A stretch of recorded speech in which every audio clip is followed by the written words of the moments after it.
Hi, plus two exams ഒക്കെ എഴുതിയിരിക്കുകയാണ് അല്ലേ. അപ്പോൾ എല്ലാ കുട്ടികളും ചോദിക്കുന്ന കുറേ ഡൗട്ട് ഉണ്ട്. സാർ, ഞാൻ SSLC കഴിഞ്ഞപ്പോൾ എനിക്ക് 3 ഓപ്ഷൻസ് ആയിട്ട് ഉണ്ടായിരുന്നു. ഒന്നെങ്കിൽ സയൻസ് പഠിക്കുക, അല്ലെങ്കിൽ കൊമേഴ്സ് പഠിക്കുക, അല്ലെങ്കിൽ നമുക്ക് ഹ്യൂമാനിറ്റീസ് പഠിക്കുക അല്ലേ. പക്ഷെ പ്ലസ് ടു കഴിഞ്ഞാൽ എനിക്ക് എന്താണ് പഠിക്കാനുള്ളത്, എത്ര ഓപ്ഷൻസ് ആണ് എനിക്ക് എൻ്റെ മുന്നിലുള്ളത് എന്നുള്ള കുറേ കുട്ടികൾ ചോദിക്കുന്ന ഒരു ക്വസ്റ്റ്യൻസ് ആണ്. ഓക്കെ ആണല്ലോ. അപ്പോൾ അതുമായി ബന്ധപ്പെട്ടുള്ള ഒരു കംപ്ലീറ്റ് വീഡിയോസ് ആണ് എന്ത് ചെയ്യുന്നത് നിങ്ങളെ മുന്നിൽ പറയാൻ വേണ്ടി പോകുന്നത്. ഈ വീഡിയോ ഒരു പ്ലസ് ടു പഠിക്കുന്ന കുട്ടി തീർച്ചയായിട്ടും എന്ത് ചെയ്യണം, ഈ വീഡിയോ കാണണം. ഓക്കെ, അപ്പോൾ നമുക്ക് സ്റ്റാർട്ടിങ് മുതൽ പഠിക്കാം അല്ലേ. ഓക്കെ, സ്റ്റാർട്ടിങ് മുതൽ പറയാം. ഓക്കെ, നമുക്ക് ഒന്നാം ക്ലാസ് മുതൽ 10ാം ക്ലാസ് വരെ നമുക്ക് ഒരേ ലെവലാണ് എല്ലാവരും പഠിക്കുക അല്ലെ.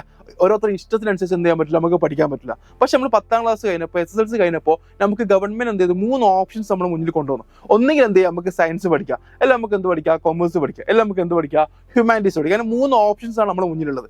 ഓക്കെ ആണല്ലോ. അപ്പോൾ ഈ വീഡിയോയിൽ കാണുന്ന കുട്ടികൾ എന്ത് ചെയ്തിട്ടുണ്ടാവും, ഒന്നുകിൽ സയൻസ് എടുത്തിട്ടുണ്ടാവും, അല്ലെങ്കിൽ കൊമേഴ്സ് എടുത്തിട്ടുണ്ടാവും, അല്ലെങ്കിൽ ഹ്യൂമാനിറ്റീസ് എടുത്തിട്ടുണ്ടാവും. ഈ 3 ഓപ്ഷൻസ് നമ്മുടെ മുന്നിലുള്ളൂ അല്ലേ. ഇനി പ്ലസ് ടു കഴിഞ്ഞ് പ്ലസ് 1 പ്ലസ് 2 നമ്മൾ പഠിച്ചു. പ്ലസ് ടു കഴിഞ്ഞാൽ നമുക്ക് 2 ഓപ്ഷൻസ് ആണ് എന്ത് ചെയ്യുക, ഗവൺമെന്റ് തരുന്നുണ്ടാവുക. ഒന്നാമത്തെ ഓപ്ഷൻസിന്റെ പേരാണ് അക്കാഡമിക് ഡിഗ്രിയാണ്, രണ്ടാമത്തെ ഓപ്ഷൻസിന്റെ പേര് പ്രൊഫഷണൽ ഡിഗ്രിയാണ്. ഓക്കെ, ഒന്നാമത്തെ എന്താണ്, അക്കാഡമിക് ഡിഗ്രിയാണ്, രണ്ടാമത്തെ എന്താണ്, പ്രൊഫഷണൽ ഡിഗ്രിയാണ്. ഓക്കെ, നമുക്ക് എന്താ നോക്കി നോക്കാം അല്ലെ, ഈ അക്കാഡമിക് ഡിഗ്രിയും പ്രൊഫഷണൽ ഡിഗ്രി അല്ലെ. അപ്പോൾ ഈ സയൻസ് പഠിച്ച കുട്ടികൾക്കും കൊമേഴ്സ് പഠിച്ച കുട്ടികൾക്കും ഹ്യൂമാനിറ്റീസ് പഠിച്ച കുട്ടികൾക്ക് എന്തുണ്ട്, അക്കാഡമിക് ഡിഗ്രി ഉണ്ട്, പ്രൊഫഷണൽ ഡിഗ്രി ഉണ്ട് അല്ലെ. ഇനിയിപ്പോൾ നമുക്ക് ഓരോന്നായിട്ട് എന്ത് ചെയ്യാം, ഒന്ന് നോക്കി നോക്കാം. സയൻസ് കഴിഞ്ഞ കുട്ടികളുടെ അക്കാഡമിക് ഡിഗ്രിയാണ് BSc MSc. ഓക്കെ ആണല്ലോ. അവർക്കുള്ള പ്രൊഫഷണൽ ഡിഗ്രിയാണ് MBBS BTech. ഓക്കെ ആണല്ലോ, നിങ്ങൾ ഓൾറെഡി കേട്ടിട്ടുണ്ടാവും. ഇനി അതേപോലെ തന്നെ കൊമേഴ്സിലേക്ക് വരുന്ന സമയത്ത് അവരെ അക്കാഡമിക് ഡിഗ്രിയാണ് BCom BBA MBA MCom. Okay ആണല്ലോ. ഇനി അവരെ പ്രൊഫഷണൽ ഡിഗ്രിയാണ് CMA CA CS. ഓക്കെ ആണല്ലോ. ഇനി നേരെ ഹ്യൂമാനിറ്റീസിലേക്ക് വരുന്ന സമയത്ത് അവരെ അക്കാഡമിക് ഡിഗ്രിയാണ് BA MA. അവരെ പ്രൊഫഷണൽ ഡിഗ്രിയാണ് LLB. ഓക്കെ ആണല്ലോ.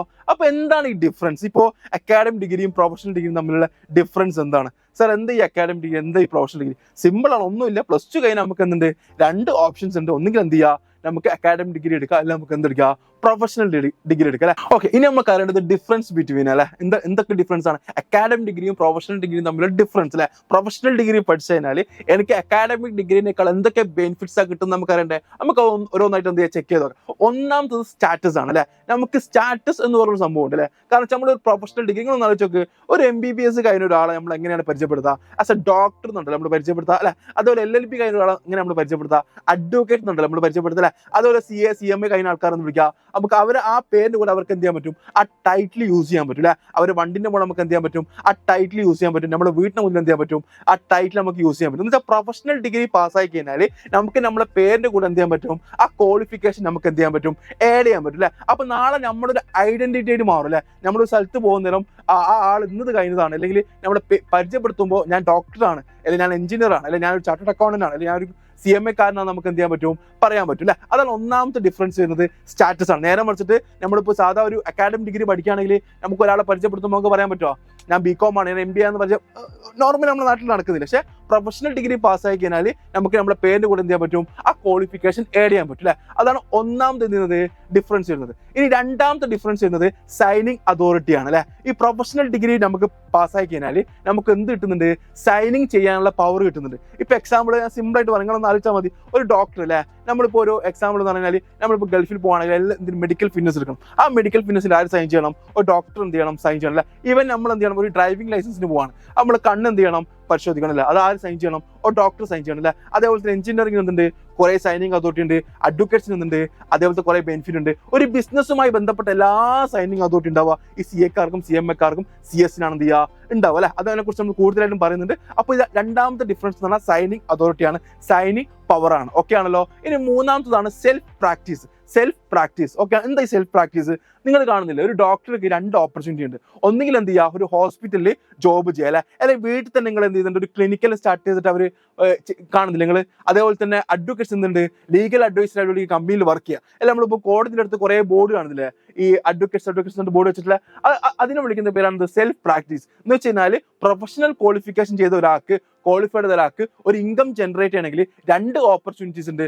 ഒന്നെങ്കിൽ എന്ത് ചെയ്യുക, അവർക്ക് ജോബ് ചെയ്യുക, എല്ലാം എന്ത് ചെയ്യാൻ പറ്റും, സ്വന്തമായിട്ട് അവരെ സൈനിങ് പവർ ഉപയോഗിച്ചിട്ട് അവർക്ക് സ്വന്തമായിട്ട് എന്ത് ചെയ്യുക, പ്രാക്ടീസ് എന്ത് ചെയ്യാൻ പറ്റും, ചെയ്യാൻ പറ്റില്ല. ഇനി നമ്മൾ നേരെ പറഞ്ഞു, ജോബിന് ഒരു കാര്യം പറഞ്ഞു. ഈ പ്രൊഫഷണൽ ക്വാളിഫിക്കേഷൻ പഠിച്ച ആൾക്കാർക്ക് ഒരു അക്കാഡമിക് ഡിഗ്രി കഴിഞ്ഞതിനേക്കാളും ഒരു 5 കൊല്ലത്തെ എക്സ്പീരിയൻസും കഴിഞ്ഞ കിട്ടുന്ന ജോബായിരിക്കും ഒരു പ്രൊഫഷണൽ ഡിഗ്രി കഴിഞ്ഞ ഒരാൾക്ക് എന്ത് ചെയ്യുന്നുണ്ടാവുക, സ്പോട്ടിന് കിട്ടുന്നുണ്ടാവുക. ഓക്കെ ആണല്ലോ. അതേപോലെ തന്നെ അവരെ പൊസിഷൻസ് എന്തായിരിക്കും, ഹൈ ആയിരിക്കും അല്ലെ. അപ്പോൾ ഇതാണ് എന്ത് ചെയ്യുന്നത്, ഒരു അക്കാഡമിക് ഡിഗ്രിയും പ്രൊഫഷണൽ ഡിഗ്രിയും തമ്മിലുള്ള ഡിഫറൻസ്.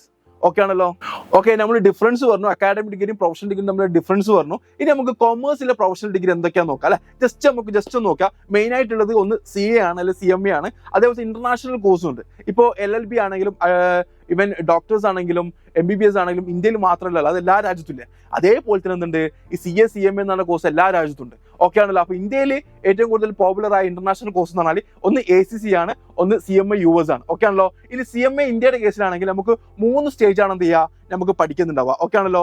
3 സ്റ്റേജാണ് നമുക്ക് പഠിക്കുന്നുണ്ടാവുക. നമുക്ക് 3 വർഷം കൊണ്ട് എന്ത് ചെയ്യാൻ പറ്റും, CMA ഇന്ത്യ എന്ത് ചെയ്യാൻ പറ്റും, നമുക്ക് കംപ്ലീറ്റ് ചെയ്യാൻ പറ്റും. ഇനി നേരെ മറിച്ചിട്ട് CA ആണെങ്കിൽ നമുക്ക് 3 സ്റ്റേജിനാണ് CAക്കും പഠിക്കാനുള്ളത്. പക്ഷെ നമുക്ക് ഒരു 6 വർഷം എടുക്കും എന്ത് ചെയ്യുക, CA കംപ്ലീറ്റ് ചെയ്യാൻ. ഇനി ACCയിലേക്ക് പോകുന്ന സമയത്ത് നമുക്ക് 13 പേപ്പേഴ്സ് ആണ് എന്ത് ചെയ്യുക, നമുക്ക് പഠിക്കുന്നുണ്ടാവുക. ഒരു പ്രോപ്പറായിട്ട് പഠിക്കുന്ന ഒരാൾക്ക് ഒരു 2.5 വർഷം മുതൽ 3 വർഷം കൊണ്ട് എന്ത് ചെയ്യാൻ പറ്റും, ACC എന്നാണ് കോഴ്സ് എന്ത് ചെയ്യാൻ പറ്റും, കംപ്ലീറ്റ് ചെയ്യാൻ പറ്റും അല്ലെ. ഇനി അതേപോലെ തന്നെ CMA US ആണെങ്കിൽ നമുക്ക് 2 പേപ്പേഴ്സ് പഠിക്കാനുള്ളൂ. ഒരു വർഷം കൊണ്ട് നമുക്ക് എന്ത് ചെയ്യാൻ പറ്റുമോ, നമുക്ക് ഈ CMA US എന്നാണ് കോഴ്സ് എന്ത് ചെയ്യാൻ പറ്റുമോ, നമുക്ക് കംപ്ലീറ്റ് ചെയ്യാൻ പറ്റും. കൊമേഴ്സിലെ എല്ലാ കോഴ്സിനെ കുറിച്ചിട്ട് നമ്മൾ വീഡിയോ ചെയ്യുന്നുണ്ട്.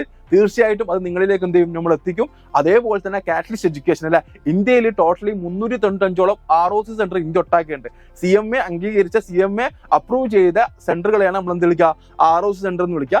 അതേപോലെ അത് ഇന്ത്യ ടോട്ടലി 395ഓളം ROC സെന്റർ ഉണ്ട്.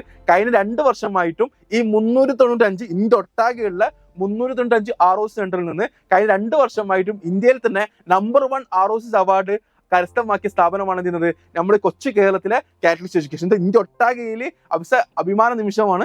തീർച്ചയായിട്ടും ഇന്ത്യ ഒട്ടാകെയിലിരുന്ന 395ഓളം ROC സെന്ററിൽ നമ്പർ 1 ആയിട്ട് സെലക്ട് ചെയ്തത് കാറ്റലിസ്റ്റ് എഡ്യൂക്കേഷനെയാണ്.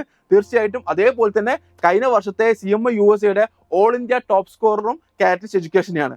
ഓക്കെ ആണല്ലോ. ഇനി നിങ്ങൾക്ക് ഈ കോഴ്സിനെ കുറിച്ചിട്ട് കൂടുതൽ അറിയാനും ഡീറ്റെയിൽസിനും വേണ്ടി എന്ത് ചെയ്യുക, ഈ കാണുന്ന നമ്പറിൽ എന്ത് ചെയ്യുക, നിങ്ങൾ കോൺടാക്ട് ചെയ്യുക. തീർച്ചയായിട്ടും നിങ്ങൾക്ക് കൂടുതൽ ഇൻഫർമേഷനും കാര്യങ്ങളൊക്കെ എന്ത് ചെയ്യും, നിങ്ങൾക്ക് കിട്ടും.